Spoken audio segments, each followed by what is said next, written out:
The untouchable True School Sports Empire proudly presents something the boxing game's been missing. Hey, what's going on? It's your boy BT, and I came here to talk some boxing with the thousands of True School Sports subscribers. Now, I was recently watching the FaceTime call with Errol Spence Jr. and Jaron Ennis. I thought it was really interesting.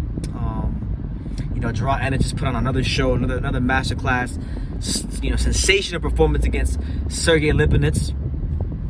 And, just to give you some context, we're talking about it now here on True School Sports. Jaron Ennis was with Philadelphia rapper Gilly the Kid.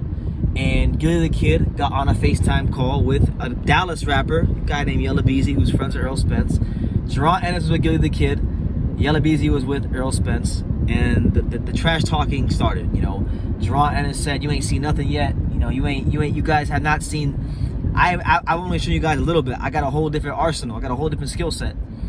And then Errol Spence looked right into the camera, stuck his chest out, and tried to, was posturing himself as the dog of the division. And he said to Jaron, he said to Boots, puppies can't talk shit to big dogs. So that's what it was. It was just gamesmanship, just your run-of-the-mill trash talk that you would expect between two fighters that are confident in themselves and that believe they're the best in the world. So I'm not gonna get mad at Errol for what he said or Jaron for what he said. But what this video was about, it's not really about.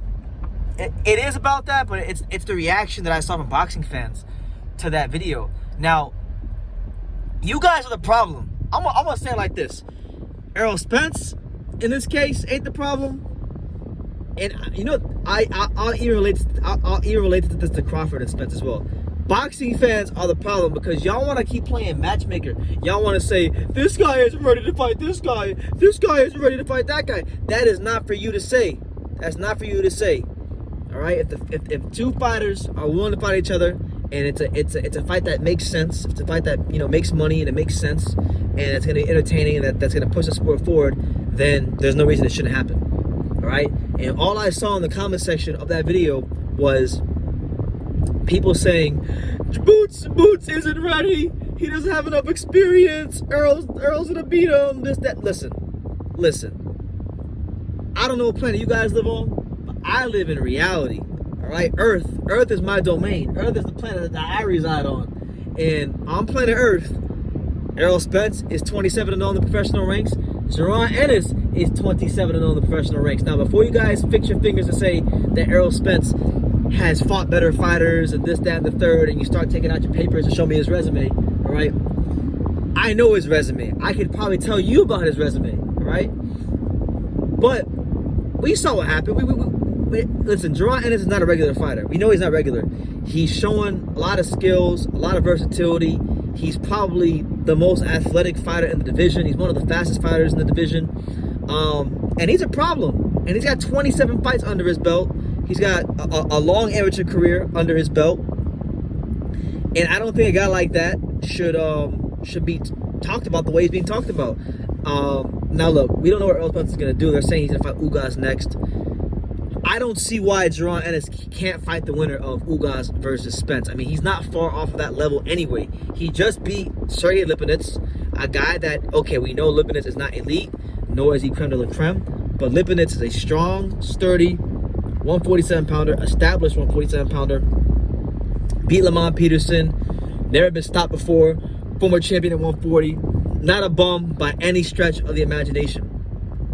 And Boots just played with him and beat him like he stole something, put on a star-making performance of the highest order. Jaron Ennis looks like the future of boxing, and he looks like one of the guys that could be one of the faces of boxing.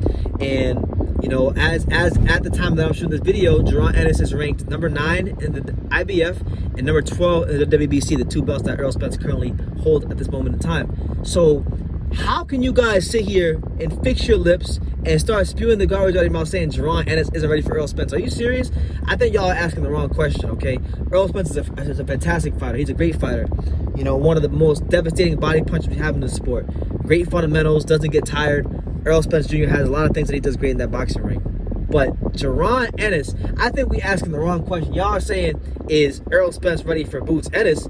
Or is Jaron Ennis ready for Errol Spence? The question we should be asking for is Errol Spence ready for Boots Ennis? Is he ready for a fighter with that kind of athletic ability, with those kind of boxing skills, with that kind of footwork, with that kind of versatility? Because I'll tell you this, We know Terrence Crawford is the most versatile fighter in the game, or one of the most versatile fighters in the sport right now. But with Boots Ennis making his way towards top of the division, I don't even think Terrence Crawford's the most versatile fighter in the welterweight division anymore. It's got to be Boots Ennis, because this guy's got every tool in his toolbox, every skill under the sun. He's got more tools than Bob the Builder and Handy Manny put together. All right, get that boy a Home Depot sponsorship, because he got all the tools.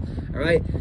And how does Errol Spence deal with those tools? You know, we know Errol Spence likes to come forward. He keeps his hands up, and he's durable, and he got great stamina. We don't take those things away from Errol Spence, but we never see him in there with a versatile, athletic fighter like a Jaron Ennis.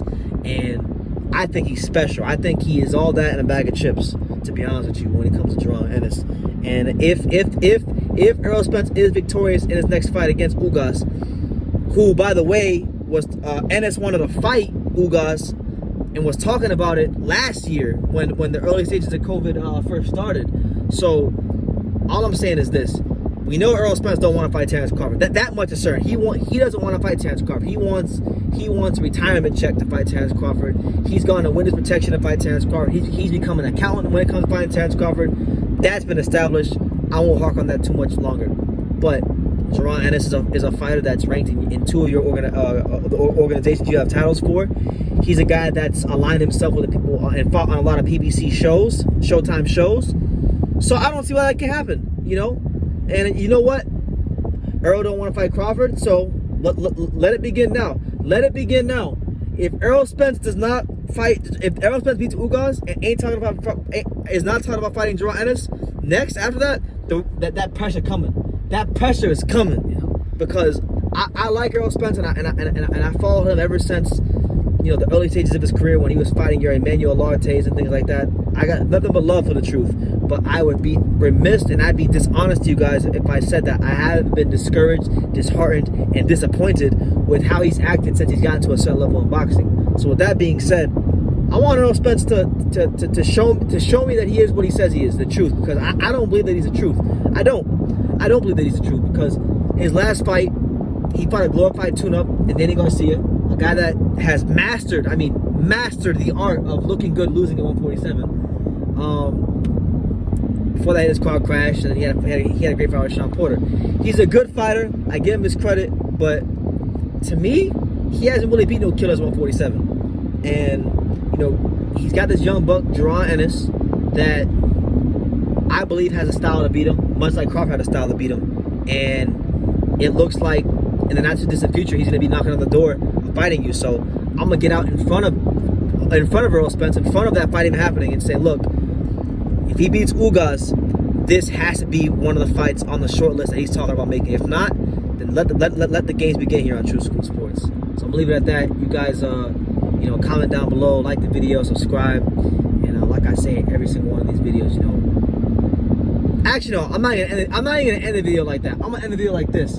Y'all stop playing matchmaker, let the fighters fight, and just be boxing fans. Yeah, all right?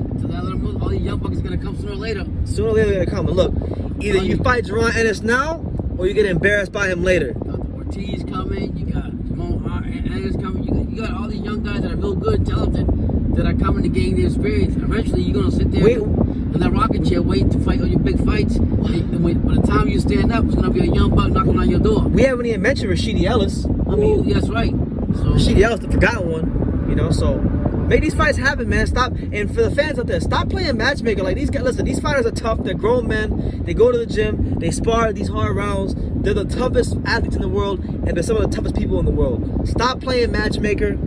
Stop trying to, you know, protect your favorite fighter from being in a fight that is dangerous for him. Let the fights happen. I'm gonna leave it at that.